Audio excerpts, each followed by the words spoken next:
Well, thank you, worship team. What a wonderful reminder of the amazing love of God that we enjoy and that has been displayed to us. I can remember singing that hymn as a boy and just wondering how in the world could you write the love of God with an ocean full of ink? And now, as I'm much older, I really see the truth of that. There's no way to really measure the love of God that's been extended to us in so many ways. And you have been the recipient of that love. And it's an astonishing thing, isn't it? Well, we're in the book of Daniel this morning. I'm going to ask you to find the book of Daniel, chapter 2. And while you're turning there, let me just remind you that we have been looking at this book, and we have discovered in chapter 1 that God is on the move in the life of his people and in the life of the king of Babylon, the king Nebuchadnezzar. We noted as we looked at chapter 1 together that God gave King Jehoiakim into the hand of Nebuchadnezzar. You see that in verse 2 of chapter 1. And so automatically and instinctively and immediately you're asking, why did God do this?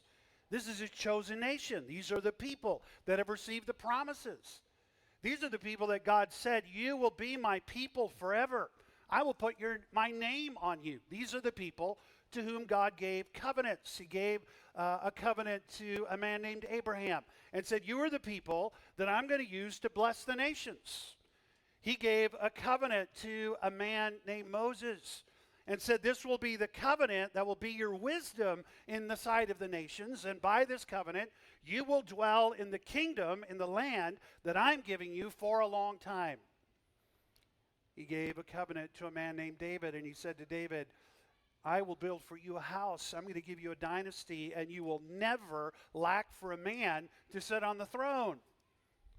David's son Solomon, as you know from the Old Testament, built a magnificent temple in the city of Jerusalem for God's people to worship and for God to dwell in the midst of his people. And the nations came to that temple, and they stood before Solomon, and the Queen of Sheba epitomizes what they said. The half has not been told of the beauty and the glory and the blessing that God has put on this place and on your people and on you.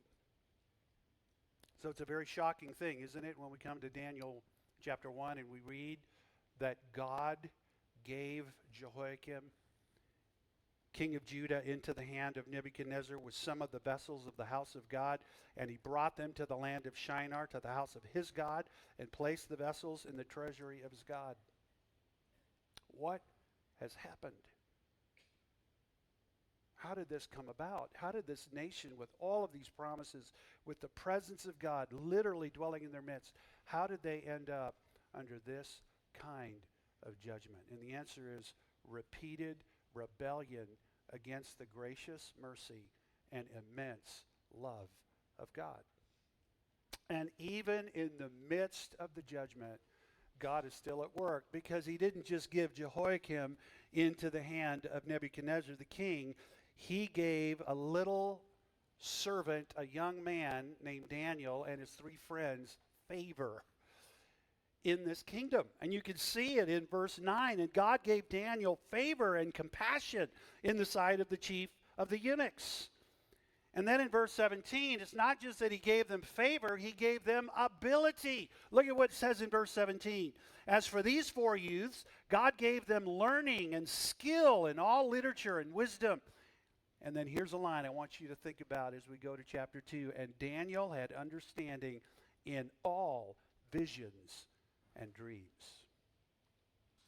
When you get to chapter 2, you discover that there is a date. It is the second year of the reign of Nebuchadnezzar.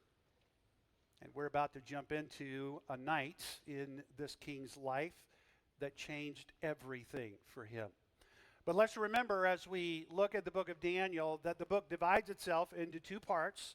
And we looked at this repeatedly, and we said as we came to this book that because of the unfamiliarity of the content of this book, we need reminders. And so here's one of those reminders. The first half of the book is a word of wisdom. Daniel is a wisdom book. It does contain prophecies. It does tell history, the things that we read about that took place in the life of Daniel and his friends actually happened. These aren't just fables, or these are not just cool stories with a moral to them. These are historical events that are being arranged artfully in this book for a reason. And they're all in the first half of the book. So starting in chapter 2 and going all the way through chapter 7, we find a word of wisdom written in a language that the people for whom this wisdom is intended would clearly understand. It's written in the language of the day. It's written in Aramaic. And so we saw that this is a word of wisdom to the nations.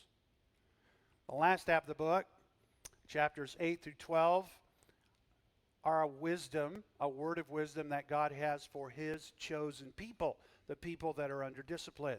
And that's why that part of the word of Daniel is in Hebrew. It's like God is saying to his people, let me draw you close.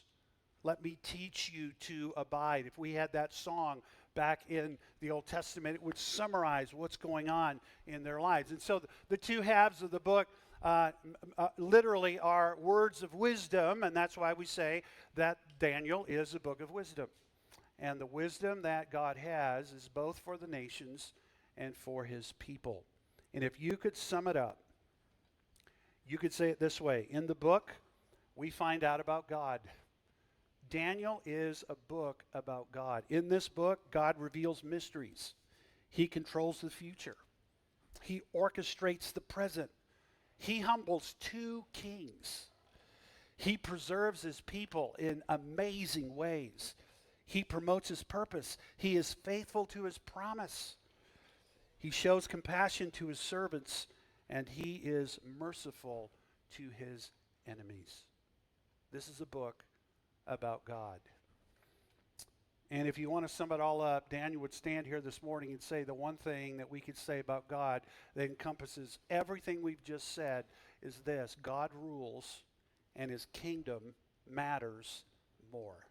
God rules and his kingdom matters more. And to make all of this known, the God of all of heaven and the God over all the earth sent a dream to an arrogant king of a little kingdom called Babylon, so that by the end of the chapter, this king would openly acknowledge that there is a great God in heaven.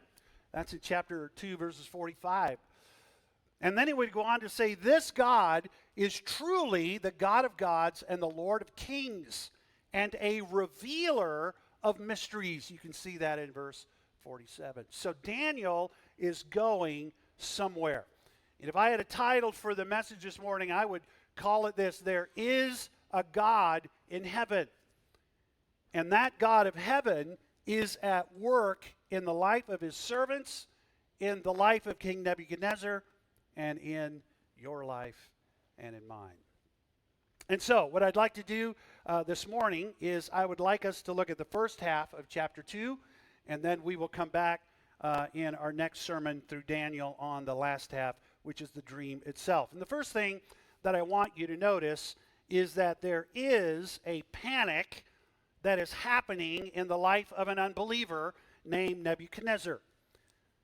And the reason for the panic is a dream that God sent to him. There is the panic of unbelief. And you can see that in the first 12 verses of chapter 2. God used the vehicle of a dream to disrupt this king's sleep and to trouble his soul and to disquiet his heart. And he did it all to prepare Nebuchadnezzar's heart for the mercy that God intended to show him. You know, it's interesting to me as I was working my way through the book and really working my way through the chapter, just to see the immense mercy of God that God intends to display, not just to his people, but even to his enemies. And we're going to see that from time to time as we go through this chapter. In the second year of Nebuchadnezzar's reign, he was a young king at that time. Things were going extraordinarily well for him. He had established his power. He had expanded the borders of his kingdom. His kingdom was on the rise. He had big dreams, and his future was bright. We're going to have a better military. We're going to build bigger and better temples. We're going to strengthen the walls of the city. We're going to beautify the city. In fact, one of the building projects that Nebuchadnezzar did is still a building project that we talk about today. It is the fabled Hanging Gardens of Babylon, one of the wonders of the ancient world. This king had big dreams in the second year of his reign. But one night, God sent this proud and arrogant king a dream of his own, a very, very troubling dream. And that dream, as we see in verses 1 through 3, created great spiritual anxiety in the heart of Nebuchadnezzar. The source of the dream was clearly divine. You can see that in verse 1 and in verse 3. Somebody sent a dream to Nebuchadnezzar. And the idea in verse 1 is that there are dreams. And then when he talks to his counselors in verse 3, he says, I want you to tell me the meaning of the dream. And so you have a plural in verse 1, and you have a singular in verse 3, which is why we believe, why I think, that Nebuchadnezzar had the same dream over and over and over. How many of you have ever had a dream that has troubled you? Can I see your hands if you've ever had a dream that's troubled you? How many of you have had that dream more than once? How many of you have a repeated dream that just happens? And you've dreamed this dream over and over and over, and it's like, boy, I sure hope that dream never happens. You know what mine is? I don't know why I had this dream, but I have it all the time. Teeth start falling out of my mouth. And the next thing I know, I've got a handful of teeth. And I'm in the middle of a sermon. And I'm hoping that these teeth don't just go everywhere. Now, that's my recurring dream. I have no idea what its interpretation is. I go to dentists a lot because of that dream. You have a recurring dream of your own. Well, Nebuchadnezzar had a recurring dream, and it was deeply disturbing. In verse 1, it troubled him. His sleep left him. In verse 3, he says, my spirit was troubled. Now, we're going to know why when we actually get to the dream a little later on in the chapter. And Daniel says, well, let me tell you what the dream was. You saw this amazing image. It was brilliant. It was blazing with light, and it was terrifying.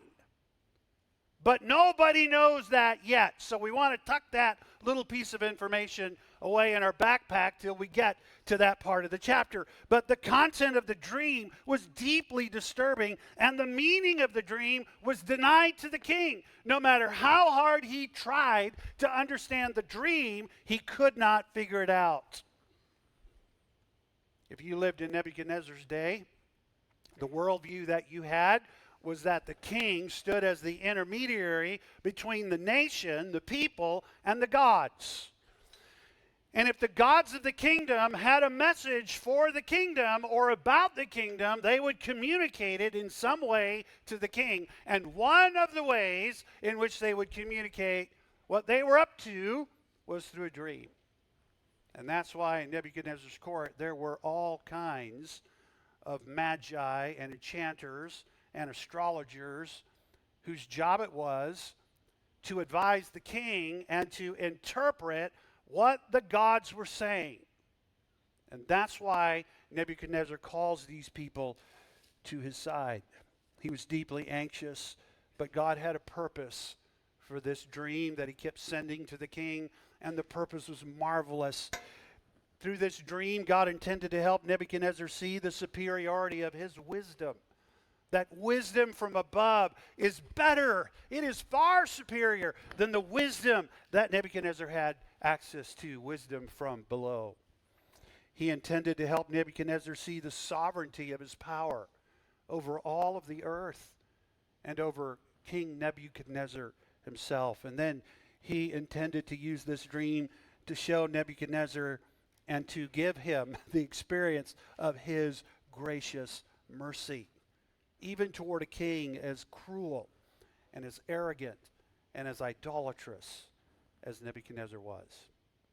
But before Nebuchadnezzar could see any of this, And that's the same way it is with us, isn't it? Sometimes in order for us to see what God is doing, we have to go through a Nebuchadnezzar experience. Before he could see any of the marvelous things that God was doing, he had to reach the end of his power. And he had to reach the end of the limits of his wisdom. And so we find an anxious king. And so as this anxious king calls his counselors before him, what we see next is that this king becomes very frustrated and very annoyed by what he expects and doesn't receive. In his kingdom, there were skilled men who could answer hard questions, who could solve riddles, and whose job it was to interpret dreams. In fact, in the Babylonian cuneiform library, there were volumes, I mean volume after volume after volume, of the ways in which you would interpret dreams that the gods sent. These are called the dream manuals, and you can read about them. Many of them have been discovered. And so these men came before the king, and as we see the story unfold, their wisdom is powerless to discern the mystery that God has sent to the king through a dream. Their exalted status was of no help. These were some of the most powerful and most educated and most exalted men in the kingdom, and their exalted status was of no use. Their expansive training in all of the dream manuals and in all of the ways in which you would read an omen or interpret an omen, all of that was useless. And no matter how many of them you brought together, their collective expertise was powerless to interpret what the king put before them. And there were two reasons for this. One, the king wouldn't tell them the dream.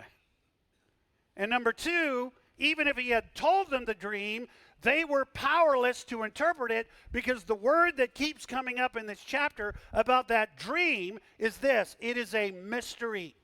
And you can see that term in chapter 2, verse 18 and 19, and you can see it again in chapter 2, verse 28, and in verse 30. And so we need to take a pause for a brief moment and say, what in the world is a mystery? And whatever it is, what is it doing in chapter 2?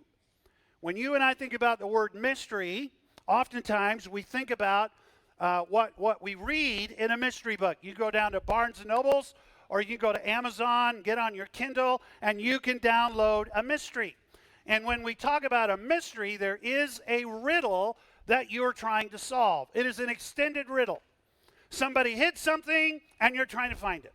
Somebody killed somebody, and you're trying to discern and figure out how all of this fits together. And you got these clues that are woven into the text, and if you can just get all the clues together, and you can avoid all of the little side trails the author tries to trick you to go down, then you can take the clues, put them all together, and hopefully solve the mystery. And it's a very stressful thing, which is why one of the best ways to read a mystery book is to go to the end and read that first. And that way you can relax when you go back and read the whole book. And when the author's trying to fool you down a little path, you can say, no, I know I know how it ends. I can see that little path. You're trying to trick us down. And it's a very, very interesting and wonderful way to read mystery books from Barnes & Noble's. But that's not what a mystery in the Bible is. The mystery in the Bible is not a riddle. There's a better word for it. And the word for it is secret. There is a secret. And the strength of a secret rests in the one who owns it. And the one who owns this secret is God. And he is the only one who will reveal the secret and its meaning. And so the king comes and he says to the men, I'm glad you're here. You have all the expertise, and you are the collective wisdom in my kingdom, and I have an issue. I've not been able to sleep, and nothing I've tried works, so I'm calling in, and I want you to interpret my dream that I've had repeatedly over the last couple of weeks. And the spokesman said, "Oh, King, live forever. We're excited to be here. This is our job. That's why we're here. We've got all the training. Trust me, we know all the dream manuals. We're all here. Tell us the dream." And the king said, "Well, actually, I'm not going to tell you the dream. That's part of what you've got to do. You've got to tell me the dream, and then I'll tell you the interpretation. Oh, and by the way, if you succeed in this, there will be great reward. But if you don't succeed, you'll die a violent death. And those Chaldeans and magicians and astrologers all started looking at one another and sort of dancing around a little bit nervously. And they said, now, O king, this is highly unusual. This is not the way it works, your honorific, horrific majesty. This is not how this works in the kingdom, in any kingdom that we've ever heard about.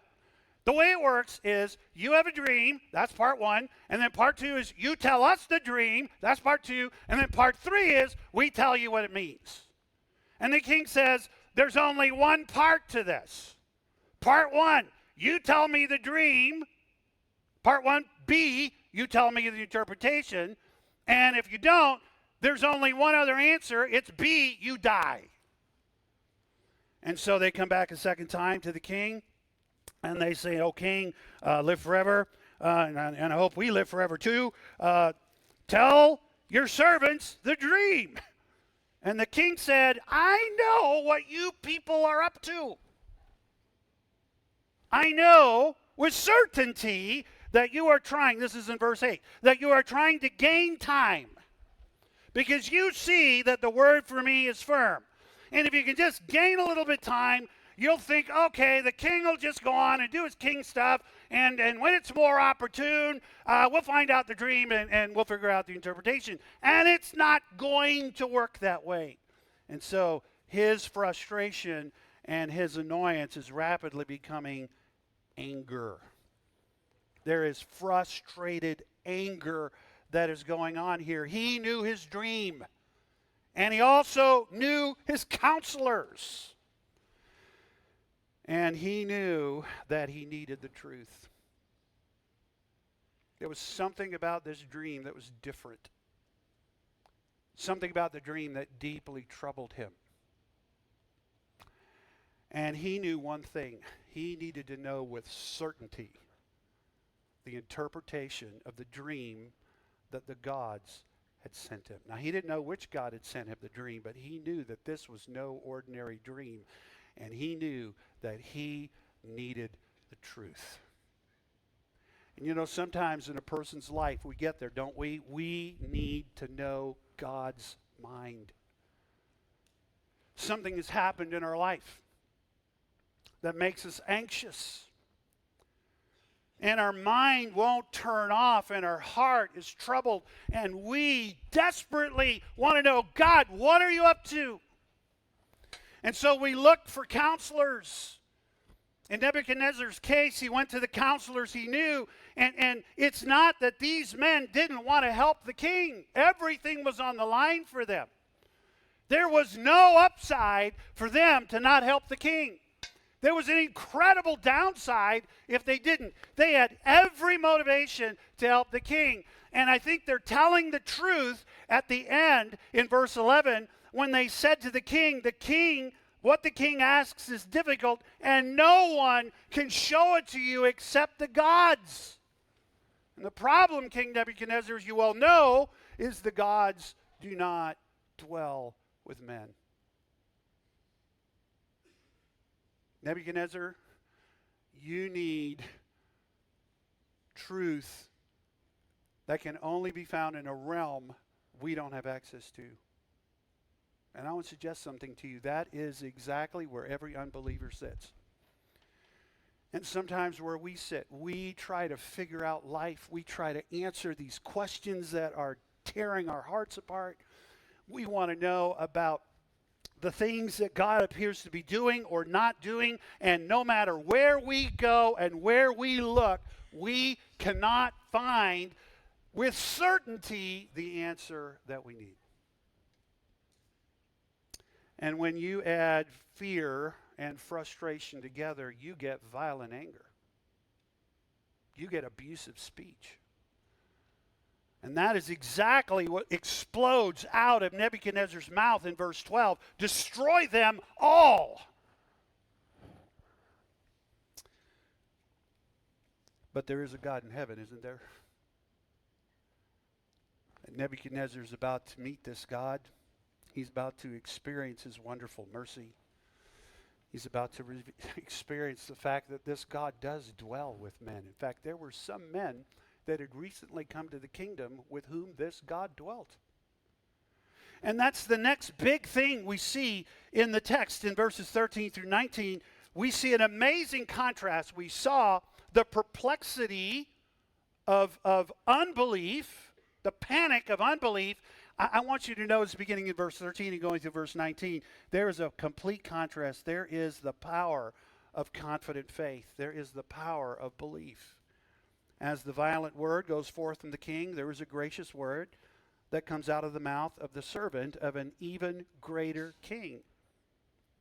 Look at verse 12. Because of this, the king was very angry and furious and commanded that all the wise men of Babylon be destroyed. He's already told us how he's going to do it. You're going to be torn limb from limb. Your houses are going to be turned into rubble.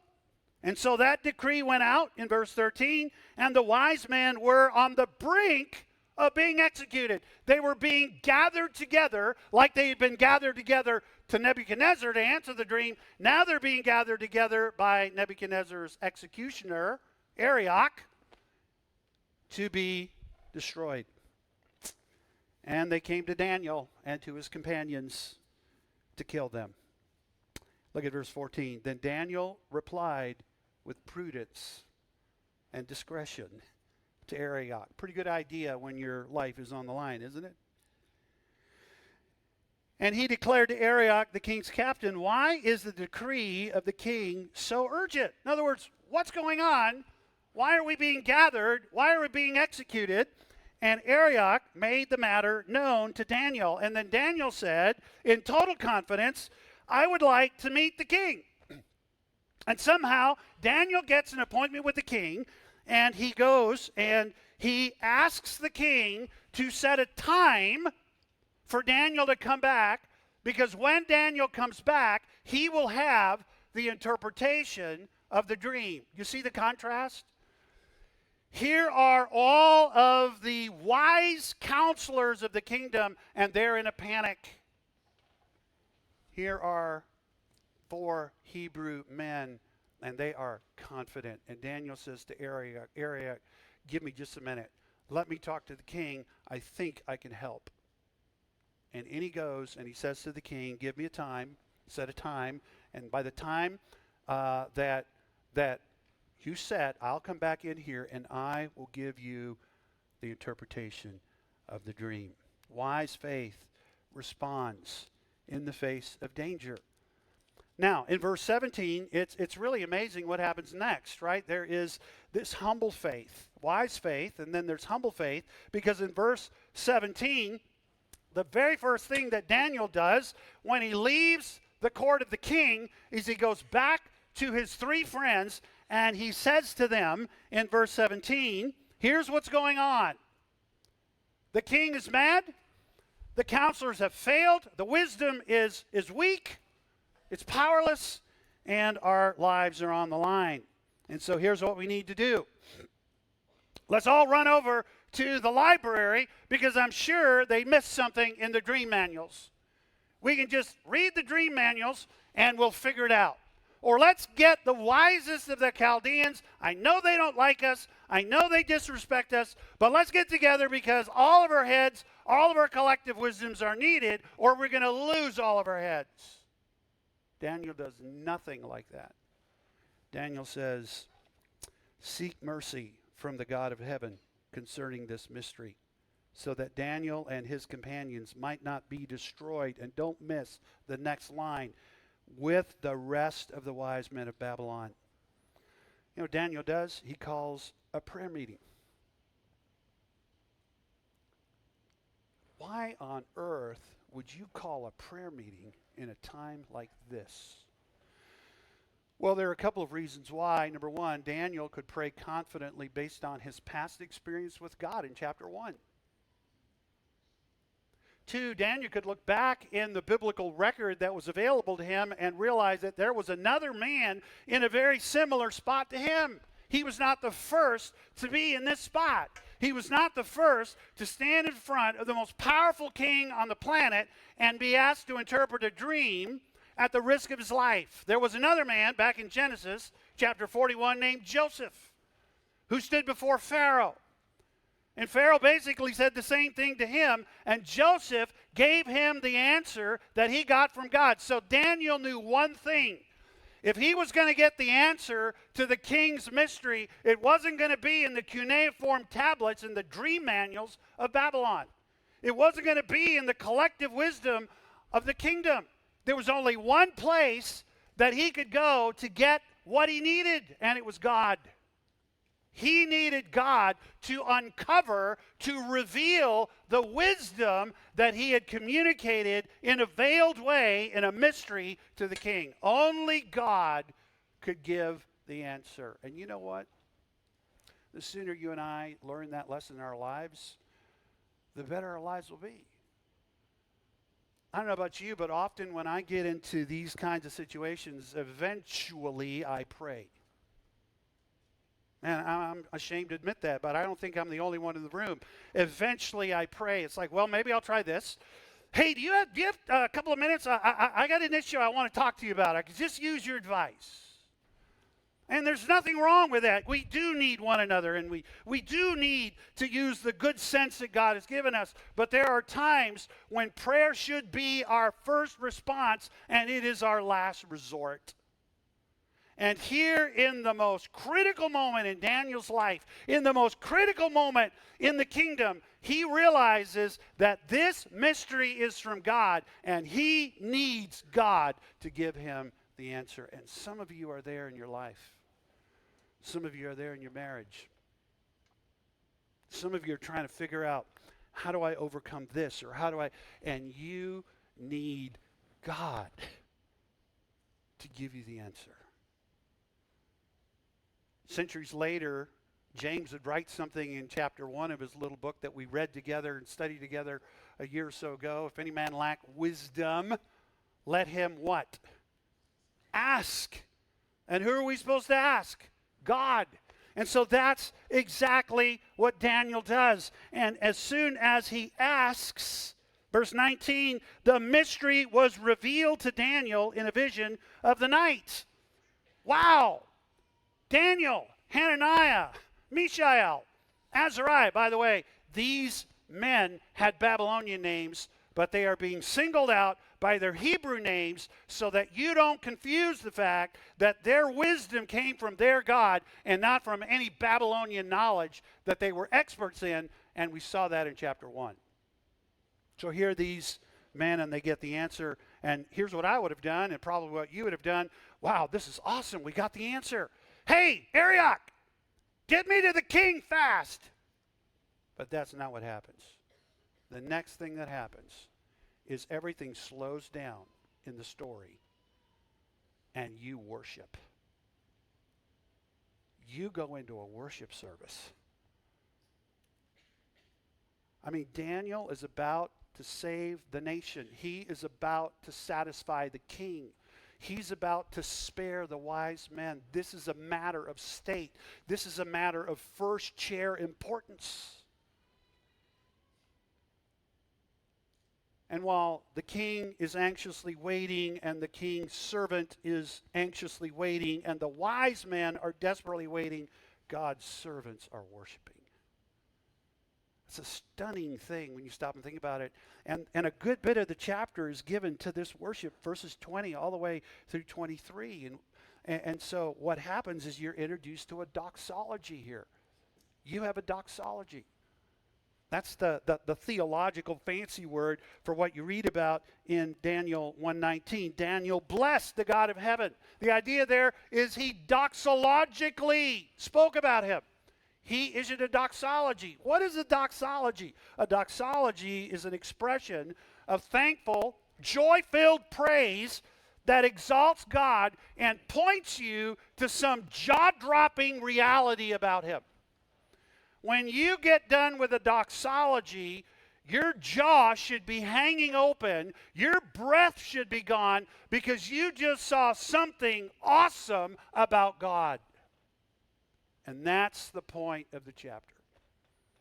The point of the chapter is that the God who revealed all of this to Daniel rules over everything. In this doxology, in verses 20 and 21, you see God's awesome wisdom and power that far surpasses the wisdom and the power and the glory and the splendor and the honor of anything in Nebuchadnezzar's kingdom. Daniel says, "Blessed be the name of God forever and ever, to whom belong wisdom and might. He changes times and seasons. He removes kings, and he sets up kings." This doxology shows that God is unmatched in his glory and his splendor. No God in Babylon could stand against his will or thwart his purpose. Look at verse 21 and 22. He gives wisdom to the wise and knowledge to those who have understanding. He reveals deep and hidden things. He knows what is in the darkness, and the light dwells with him. He's awesome in wisdom and power. He's unmatched in glory and splendor, and he is unsurpassed in mercy and compassion. Look at verse 23. To you, O God of my fathers, I give thanks and praise, for you have given me wisdom and might, and have now made known to me what we asked of you, for you have made known to us the king's matter. Do you worship like this? When God intervenes in your life, God does something stunning for you. Do you worship like this? When Daniel got up off of his knees, we see in verse 24 the practice of generous mercy. How do we know that the wisdom that Daniel got is actually a wisdom that comes from God? And the answer, it is shaped by God's character, and it will be used for God's purposes. This is a mercy-flavored, gospel-shaped wisdom that focuses on the good of others and not on the benefit to self. Can you imagine the power that was in Daniel's hand at the moment? He was the only one in the kingdom who had an answer that the king desperately needed, and the king had already said, whoever brings me the answer will have untold wealth. He will be exalted to the very highest places in the kingdom. Daniel could have said, great. But that's not what he does. Look at verse 24. Daniel went into Arioch, whom the king had appointed to destroy the wise men of Babylon. Notice the emphasis. This man was appointed by the king to destroy the very people who are going to plague Daniel for the rest of the book. In chapter 3, these people that the king was about to destroy are going to maliciously speak against Daniel's three friends when they won't bow down on the plain of Dura. These people are going to do that. On account of these people, those three men who were in that prayer meeting with Daniel are going to be cast into a fiery furnace. Later on, these men in chapter 6 are going to persuade a different king to write a decree that they know Daniel can't obey because of Daniel's worship.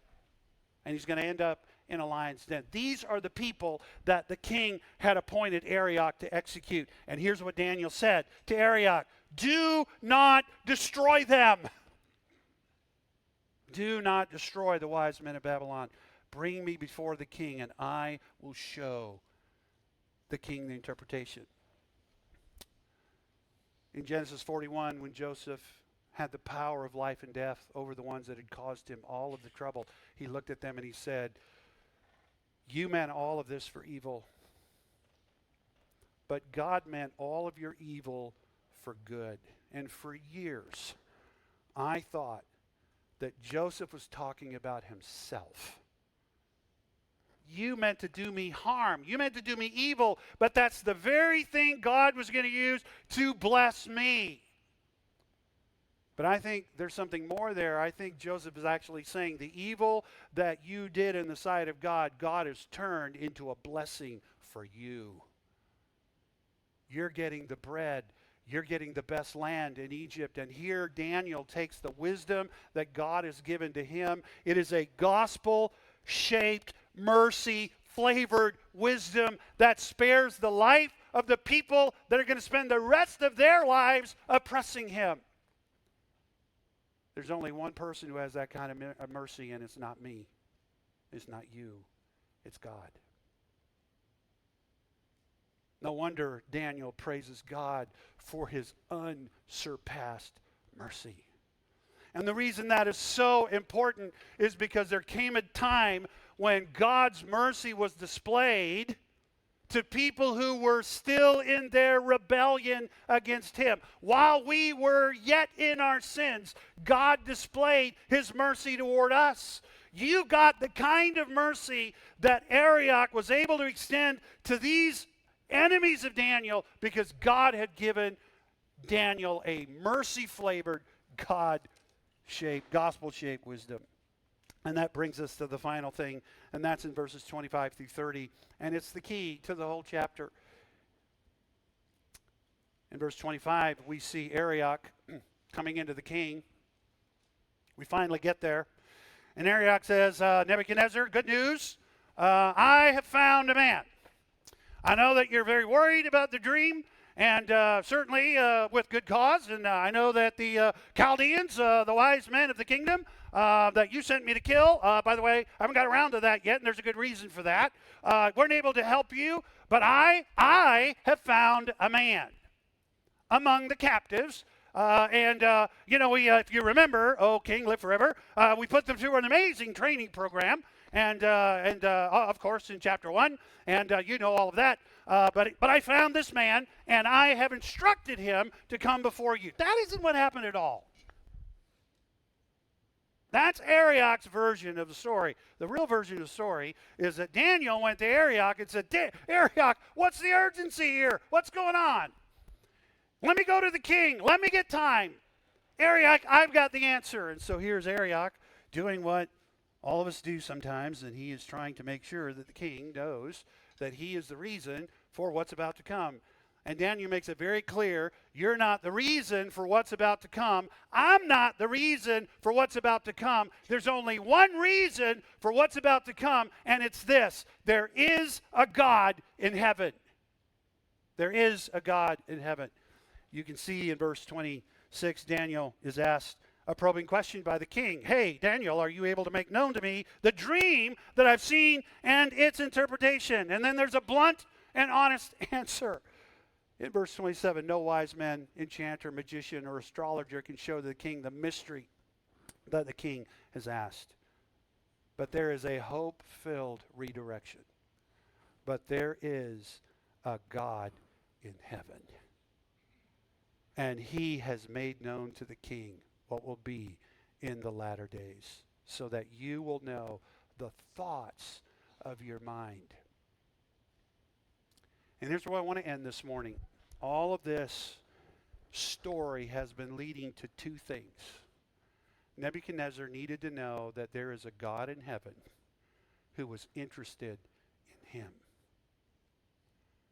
Nebuchadnezzar, all of this has happened to you because God, through this dream, is going to get you to evaluate the thoughts of your mind. We're going to see those thoughts in chapter 4. The arrogance of the thoughts, the pride of the thoughts, the exaltation of the thoughts. Daniel says to the king, this dream that I'm about to tell you and its interpretation, God sent it to you because he wants you to think about the thoughts in your heart. And the reason he wants you to think about the thoughts in your heart is because he wants you to repent. And he wants to bless you. Why does God want you to know the thoughts of your heart? That's why he gave you a word that is sharper than any two-edged sword. Hebrews 4:12 says, it can pierce into the very deepest part of your soul. It can help you to discern the thoughts and the intents and the motives of your heart. Why does God want you to know that? Why does God want you to know something he already knows? And the answer is because he wants to do for you what he wanted to do for Nebuchadnezzar. He wants to humble you, and he wants to bless you. He wants to humble you, and he wants to bless you. Where are you this morning in this process? Has God been speaking to you through his word? Maybe it's something you read in your own time with the Lord. Maybe it's something you heard on the radio. Maybe it's just something that God's been doing in your life. What is God up to? I can say this in my life, and you can say this in your life. When God works in this way in our life, he wants to humble us so that he can bless us. Nebuchadnezzar is going to be amazingly blessed in this story. And when you humble yourself under the mighty hand of God, James said, he will lift you up. He will exalt you in due time. And maybe you're here this morning and that's exactly what needs to happen. Maybe you and God have been in a war. Maybe you and God have been struggling. Maybe you and God have been arguing. And God says, listen, I want to humble you so that I can bless you. I want to humble you so that I can bless you. Maybe you're here this morning and your war with God is much deeper. You're not even sure he exists. You're not even sure you want to believe in him. You're not even sure you want to submit to him. You're not even sure you want the salvation that he offers. And God says to you, you know what I'm up to? You know why you're frustrated? You know why everywhere you turn, you run into a dead end? You know why everything seems to just blow up in your face? Because I want to humble you so that I can bless you. I want to humble you so that I can bless you. There is a God in heaven, and he reveals himself to men so that he can humble us in order to bless us. Lord, thank you for being this kind of a God. Thank you for the story that we just read, the historical narrative of how you did this in real time and in real space, in a real kingdom. How you helped a man who stood at the top of that kingdom to realize that there is a God in heaven and his kingdom matters more than even the beauty and the power and the exalted kingdom over which Nebuchadnezzar ruled and reigned. And Lord, your kingdom matters more than our little kingdom, the kingdom of me over which I reign. We're like little Nebuchadnezzars. We have great plans and great visions about our little kingdom, what we're going to build, what we're going to do. And in the middle of all of that, you come graciously to humble us and to show us the futility of all of that thinking so that you can bless us. And you have blessed us abundantly. Ephesians 1 verse 3, you have granted unto us every spiritual blessing in Christ.